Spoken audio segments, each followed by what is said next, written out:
Hey guys, welcome back to my YouTube channel. I'm coming to you guys from my car today because I wanted to do a little sit down chit chat video. I just left the gym and I thought this would be a nice quiet place to film. I also just went to Starbucks. I got a Passion Tango iced tea because it's caffeine free, and today's day 3 of going caffeine free. I've never had this before, but I looked up what drinks were caffeine free because I was feeling a fun drink. I had an active rest day, a little 12-3-30 action. Oh, this is good. I got it like very unsweetened. I like it. 10 out of 10, and it's pretty. I wanted to chat today, really casual, you know, about how I grew my social media following and how you can probably do it too and turn whatever you're passionate about into your brand. So a little background, if you've never seen me before, my name is Taylor. I make fitness content on TikTok primarily and Instagram and now YouTube. The way I started on TikTok, surprisingly, was going a little bit viral for a dance video. It was when that like crip walk challenge was a thing. I posted that video, woke up, and I had 20,000 followers on TikTok. And I was like, honestly a little embarrassed because it was not a video like meant for people to see. Like, I thought my friends were gonna see it. Like it was not all that, but I had like 20,000 followers. So I was like, okay, I can run with this. Like, maybe this could be a thing. And that's like the #1 point I want to make is, one, starting on TikTok. TikTok is such an accessible platform for most creators because you can go viral. Like, anyone can go viral. Anyone. Like, it doesn't matter how many followers you have. Like, if you do something that's like trendy, funny, informative, whatever it is, you can go viral. Now, it's what you do with that. Because you can go viral and not turn yourself into your own brand and lose it. Or you can go viral and think, okay, how can I brand myself? What do I have that's different from everyone? What do I have that makes me stand out? And what do I have that'll bring people value and want to come back? So for a while, I tried to do the whole like pretty girl dance videos. Super embarrassing. Don't scroll back. But it works. And then it transitioned into like, oh, the girl on TikTok with abs. Like, that was my thing. Like, I would go viral posting after a workout when my six-pack was popping and get a million comments about my abs. And that's how I started getting more into the fitness stuff. Like I said, it was after my workouts I would post them. So I was already into working out. I had a fitness page that was just like my friends that followed it. I didn't really know what I was doing, but I did really like working out. And then, you know, people drop the what's your workout routine, whatever. So I'd make little workout videos. And then when I got super invested into fitness, I was like, okay, this is my brand, we're on it. So I started making all of my content extremely fitness based, giving all of my advice, and people really seem to like it. When you're working on TikTok, you want to stay on trend. Like, so on trend. You can't miss what's trending because something last week will not be trending this week, and you have to be on it. You also have to like make the trend into your niche. So for example, something that was trending recently was like when the something starts feeling like this and it's like a joke. Okay, so how do you turn that joke into like a fitness related joke? How do you turn this trend into something fitness related? How can I turn this into something related to the gym? How can I make this trend into like a recipe? Things like that. That's what you have to be on the ball. And that doesn't just go for fitness, that goes for whatever your niche is. Fashion, sports, cars, even if you're just like trying to be funny, like, you gotta be on the ball on what the trends are because people want to see what the trends are, and the algorithm will favor that. So you gotta be on trend. Also on TikTok, you have to post all of the time. I post 3 to 4 times a day. I've been slacking recently because it gets kind of hard, especially when you start moving into multiple platforms. Oh my god, I'm touching my hair so much. It gets hard when you're going into multiple platforms, but posting consistently on TikTok, because everyone's posting that much. Everyone is posting that much, and if you don't post that much, you will fall behind. So once you gain your TikTok following, they'll transfer to Instagram. You gotta promote yourself. You can't have any shame Go tell people to follow your Instagram. They're following you for a reason. They want to see your content and put your name out there. So now you're on Instagram. What do? You have to post consistently. Post on your stories every day. What you think people won't care about, they do care about. I used to be kind of bad at this because I was like, people don't want to hear me like rambling on my story. Like I should just post like 2 aesthetic stories every day. They want to see all of it. They want to see you talking. They want to hear about your day. They want to see it all. So post on your stories constantly, and I would post on your feed every day to every other day. To me, that works the best. You need to keep posting, which is a process. It really is. And it sounds stupid to say that posting on Instagram is work, but it's a caption, it's a photo, it's editing. You want your captions to be meaningful. Something else that I think when it comes to photos and editing your photos and what photos to take is you have to stay unique to you.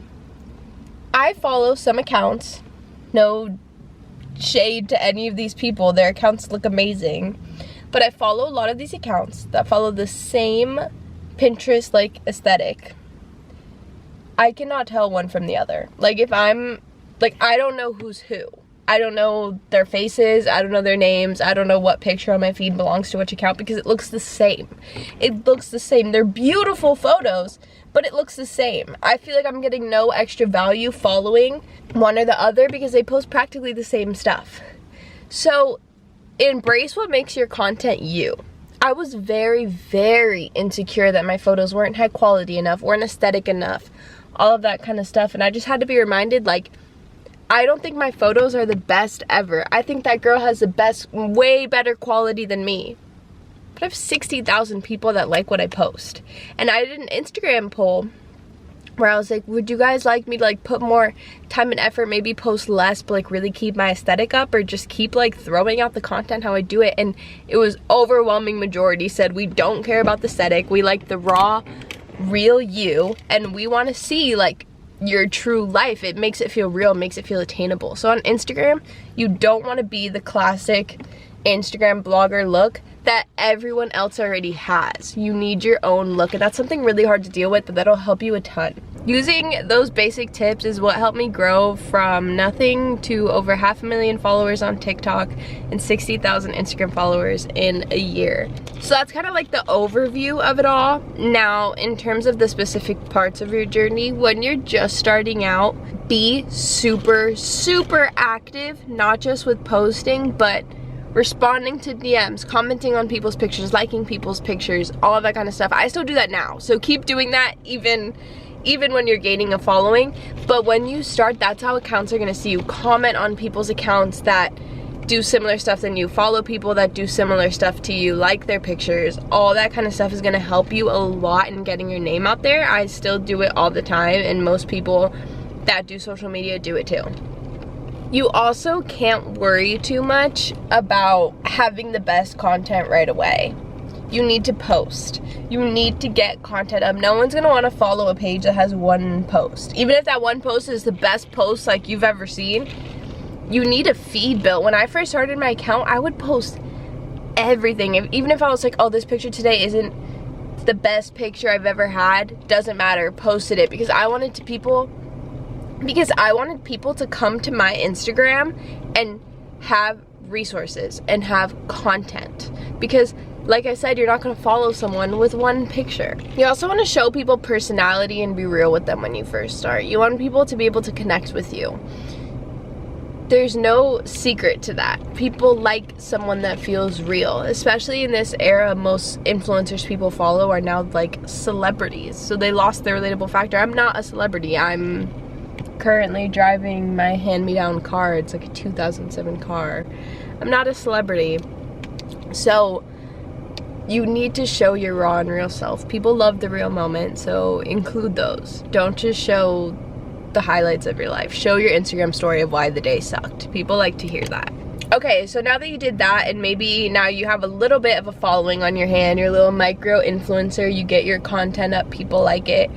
Now you have to brand yourself and try to turn that into a career, because when you have even 10,000 followers, that's an audience. That's people that if you sold something, that's people that can buy it, that can change your life. So you need to capitalize on that and brand yourself.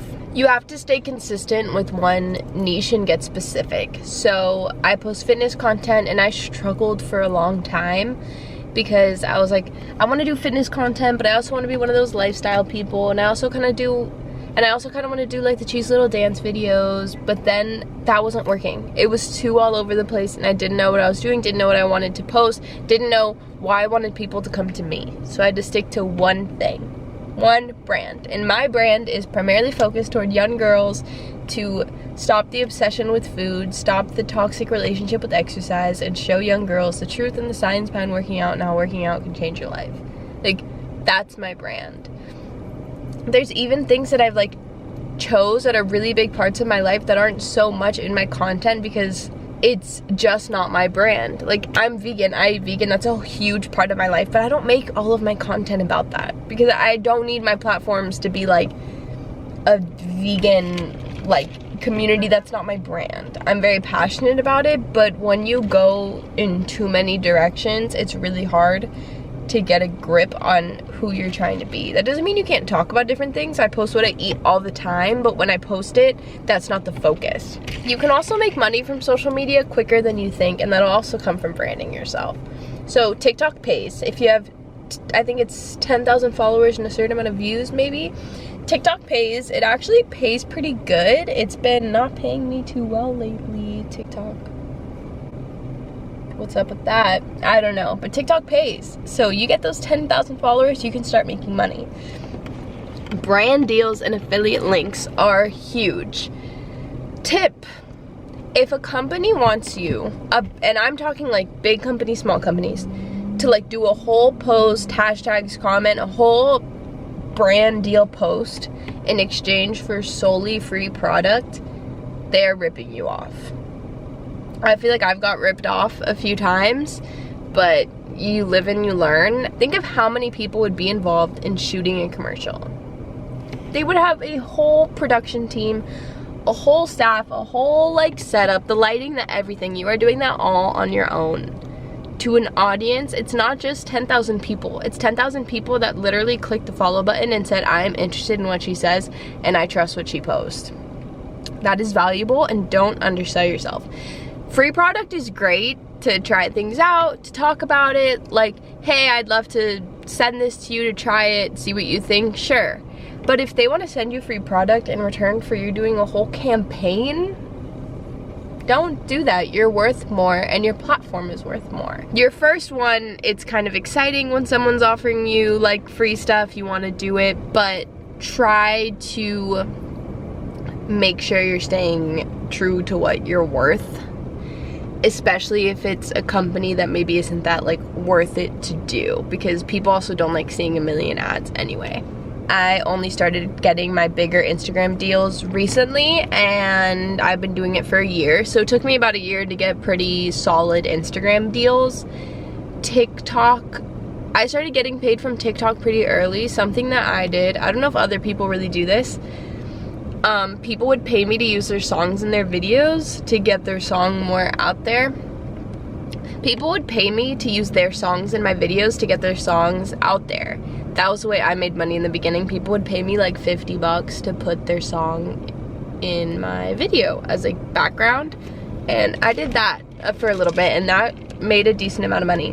YouTube is also a great place to make money. Once you have a following, people want to see all of it. It's nice to spread yourself out. TikTok, they get short form videos. Instagram, they get pictures and stories. YouTube, they get long form content. You got to spread yourself out. On YouTube, you get paid through views and ads, so it takes a while to get ads on your videos and to apply for monetization, which was like, it's frustrating when you're doing a lot of work for no pay. I love what I do. I love talking to you guys. I love putting this information out there, but it is a lot of work. So it is frustrating when it doesn't pay so good sometimes, and that's the reality of social media. Like I said, my TikTok fund right now is like trash, and that's just how it is, but I love TikTok. I love making content for you guys, so I'm gonna do it.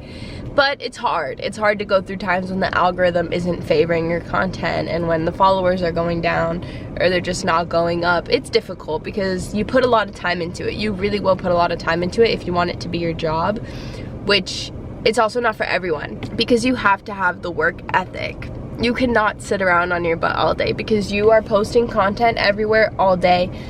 You have to edit, you have to film 3 TikToks, and it's time consuming. I have to sit and scroll through TikTok to find what's trendy. That's literally part of like my work for the day. So it takes a lot of time. It'll take hours to edit a YouTube video. It'll take like an hour to take a picture, edit it, write a caption, put it on my story. All of that's like another hour.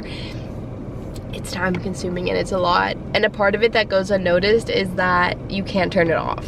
I mean, you can, but it's hard. Everything could be an Instagram story. Everything could be a post. There's so many times like, I can make a TikTok, but I'm like, nope, be in the moment. Or like, oh, this could be an Instagram story, but I'm like, nope, you're going to bed, like you don't need to be on your phone. Oh my god, I could post this, like, no, you already posted 5 times today, like you don't need to post again. And it's really hard to turn it off. Like a vacation for most people is like time off from work. I go on vacation, that's a great time to vlog and post an Instagram story. Like, it's really, really hard to turn off. It's difficult, it's really hard, and it's a lot on your mental health, and it's a lot on just, it's exhausting. Always feeling like you have to be on, and that's a big, huge part of it that I think goes untalked about. Like, it's really not easy. There's always something you could be doing, and it makes you feel like you're behind, because if you're not working, it's like there's someone else that is.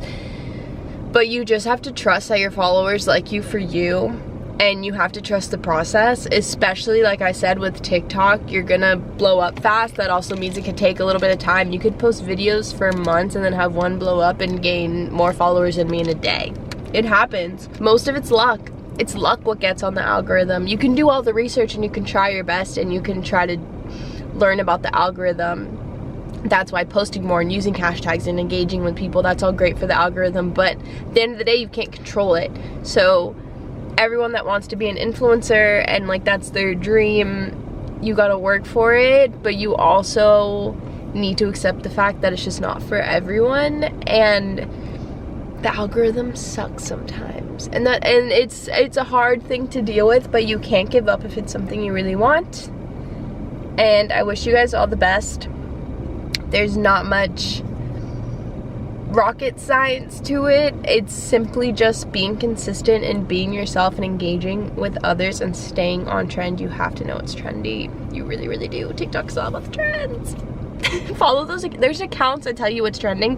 Follow those accounts. Those accounts are lifesavers. I hope you guys enjoyed this little chit chat. I feel like I just rambled. My camera died. My camera's always dying. Like, what is up with me? I need to get it together, but we have our handy dandy iPhone. That is pretty much the big tips I have for social media. Make sure you're engaging, make sure you're posting often, and make sure you really, really stick to your niche and your brand. And that is how I got 500,000 followers in a year. I hope you guys have a great day, week, night, I don't know, whenever you're watching this. See you in my next video.